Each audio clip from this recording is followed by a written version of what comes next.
Hello learners, let us see the pronoun part 3. I have already uploaded pronoun part 1 and 2. Those students who have missed those videos, they can see from the link I have given in the description box. जो बच्चे part 1 और 2 नहीं देख पाए हैं वो मैंने link में डिस्क्रिप्शन बॉक्स में लिंक छोड़ा हुआ, उससे आप जाकर के पार्ट 1 और 2 प्रोनाउन का पार्ट 1 और 2 आप देख सकते हैं, तभी आपको समझ में आएगा, अदरवाइज आपको समझ में नहीं आएगा। आज हम स्टार्ट करेंगे kind 8 relative pronoun. What is relative pronoun? A relative pronoun relate or refers back to a noun or pronoun called its antecedent. ठीक है, अब यहाँ पर आपको रिलेटिव प्रोनाउन जैसा कि नाम है वो या तो आपका रिलेटिव होता है किसी भी प्रोनाउन, और ये नाउन और प्रोनाउन, ये किसी नाउन या प्रोनाउन से रिलेटेड होता है, और ये नाउन और प्रोनाउन से रिलेटेड है। It's antecedent. अब आप इसको एक एग्जांपल देख लीजिए तो आपको समझ में आ जाएगा। I want to meet the man who designed this building. मैं उस आदमी से मिलना चाहता हूं जिसने इस बिल्डिंग को डिजाइन किया है। ठीक है, तो बात यहां पर दिस बिल्डिंग की हो रही है। This building, it is noun. I meet ये आपका प्रोनाउन है और ये आपका रिलेटिव प्रोनाउन है। इससे उस आदमी से मैं मिलना चाहता हूं जिसने ये बिल्डिंग बनाई है, तो यहां पर हु जो है ये आपका रिलेट कर रहा है इसको, तो ये आपका रिलेटिव प्रोनाउन होगा। ठीक है, यू आर द मैन हुम आई वांटेड टू सी। आप या तुम वो आदमी हो जिससे मैं मिलना चाहता था, जिसको मैं देखना चाहता था। तो ये हुम जो है जिससे, ये आपका रिलेटिव प्रोनाउन है जो रिलेट कर रहा है यू और आई को। आप वो आदमी है जिससे वो मिलना चाहता था, तो whom ये आपका रिलेटिव प्रोनाउन है। ठीक है, यू हैव अंडरस्टूड। नेक्स्ट आपका आता है काइंड 9 इनडेफिनेट प्रोनाउन। जैसा कि नाम है इनडेफिनेट प्रोनाउन, जो निश्चित ना हो, इनडेफिनेट हो, डेफिनेट ना हो। Indefinite pronoun refer to persons or things in a general way. They do not refer to any person or things in particular. In particular, main बात है ये पर्टिकुलर में ना हो। ठीक है, ये इनडेफिनेट प्रोनाउन जो होता है ये पर्टिकुलर नहीं है। हम इसको किसी भी एक जनरल वे में बात जो करते हैं, सपोज इसमें आप देखिए none, all, somebody, anybody, everybody, many, any, others, etcetera. ठीक है, तो हम इसमें एक पर्टिकुलर किसी का नाम नहीं ले रहे हैं, पर्टिकुलर किसी को नहीं बता रहे हैं। नन कोई नहीं, ऑल कोई, anybody nobody, many, any, other, इसमें एक जनरल बात है। एक इनडेफिनेट है, कोई नहीं, हु पता नहीं। ठीक है, ऑल सब, मतलब पर्टिकुलर वो या मैं या आप कोई नहीं है, इसमें हम ऑल में सब ले रहे हैं।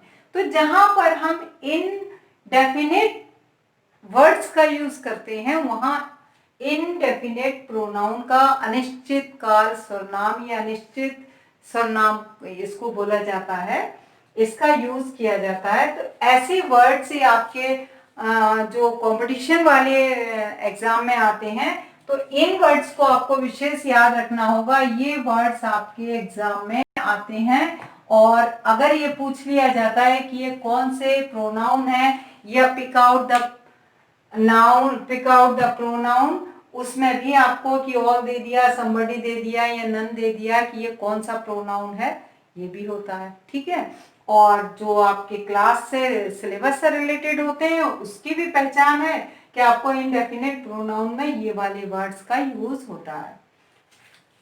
10 काइंड्स है आपका डिस्ट्रीब्यूटिव प्रोनाउन। डिस्ट्रीब्यूटिव प्रोनाउन जैसा कि नाम है, इसको आप विभाग सूचक भी बोलते हैं, प्रत्येक वाचक सर्वनाम भी बोलते हैं इसको। और डिस्ट्रीब्यूटिव प्रोनाउन ये तो इंग्लिश वर्ड है ही। इसमें कैसे वर्ड्स आते हैं? Each, either, neither are called distributive pronoun. Because, अब इनको क्यों ऐसा कहा जाता है? Because they refer to person और thing one at a time. इसमें इनको इसलिए ईच, आइदर, नाइदर इसका यूज इसमें होता है। ये वर्ड्स जो हैं ये आपको याद रखने हैं कि ये वर्ड्स इसमें डिस्ट्रीब्यूटिव प्रोनाउन में आते हैं, लेकिन ये हम एक समय में इनको हम इंडिकेट कर देते हैं सबके साथ में। जैसे each of these children is a genius. Each of these, इन बच्चों में से प्रत्येक बच्चा होशियार है या इंटेलिजेंट है या जीनियस है। ठीक है, तो हमने यहाँ पर ईच प्रत्येक के लिए बात कर दी, और बात हम कर रहे हैं यहाँ पर चिल्ड्रन में, और ये जीनियस इसकी कैटेगरी या एडजेक्टिव हो गया। लेकिन हम बात कर रहे हैं यहाँ पर ईच के लिए कि ईच, इन बच्चों में से हर बच्चा होशियार है या जीनियस है। ठीक है, आगे समझ में। सेकेंड आपका एग्जाम्पल है, we can appointed either of these candidate. इन आइदर का यूज आपने देखा होगा, दो के लिए होता है। तो यहाँ पर हम इन दोनों कैंडिडेट में से किसी एक को ही अपॉइंट कर सकते हैं। तो यहाँ पर आइदर का यूज हो गया ये आपका।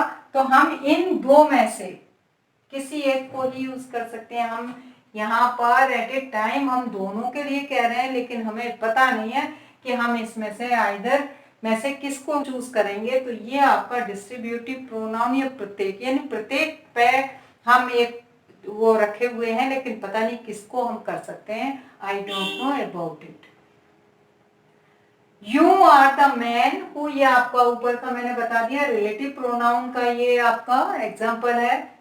सम आर बोर्न ग्रेट, कुछ लोग जन्म से महान होते हैं। तो ये कुछ लोग कौन है? ये आपका इंडेफिनेट, ये इंडेफिनेट है। तो इसमें आपको इंडेफिनेट है, तो यहाँ पर कुछ लोग होते हैं, एक पर्टिकुलर नाम नहीं है कि ऐसे लोग महान होते हैं या वैसे लोग महान होते हैं, कोई भी हो सकता है। कुछ लोग जन्म से ही, बॉर्न से ही वो ग्रेट होते हैं। Many of them were Indian, उनमें से बहुत से लोग इंडियन थे। मैनी, नॉट पर्टिकुलर, मैनी, बहुत से लोग हैं वहां पर, जिसमें से बहुत से लोग इसमें इंडियन हैं। Either of your can go, either of you can go, sorry. ठीक है, तो तुम में से कोई जा सकता है। अब तुम में से दो लोग हैं तो कोई भी जा सकता है। तो ये आपका आइदर का यूज हो गया। नन कैन डू इट, आप में से कोई नहीं कर सकता, नन, कोई नहीं कर सकता, तो यहाँ पे नन हो गया। ये आपका डिस्ट्रीब्यूटिव, ये डिस्ट्रीब्यूटिव के हैं, और ये आपके दोनों इंडेफिनेट, ये आपका सम, और ये दूसरा ये मैनी, ये इसके एग्जाम्पल हैं, और ये इसके एग्जाम्पल है। फर्स्ट वाला इसका एग्जाम्पल है। तो मेरे ख्याल से आपको समझ में आ गया होगा। अब हम प्रोनाउन पार्ट 3, आज हमारा प्रोनाउन भी कंप्लीट हो गया। हमने स्टार्ट किया था आपका पार्ट्स ऑफ स्पीच से, तो आज हम पार्ट्स ऑफ स्पीच का नाउन कंप्लीट कर चुके हैं, और प्रोनाउन आज हमारा कंप्लीट हो जाता है। तो जो बच्चे इसको देख रहे हैं वो मेरे ख्याल से समझ में आ गया होगा। और अगर वीडियो पसंद आई हो तो सब्सक्राइब करना मत भूलिए। और फिर मैं आपको अब बर्व, नेक्स्ट वीडियो आपका बर्व का दूंगी और आप इसी तरह से देखते रहिए। मुझे आपका बहुत अच्छा रिस्पॉन्स मिल रहा है और थैंक यू।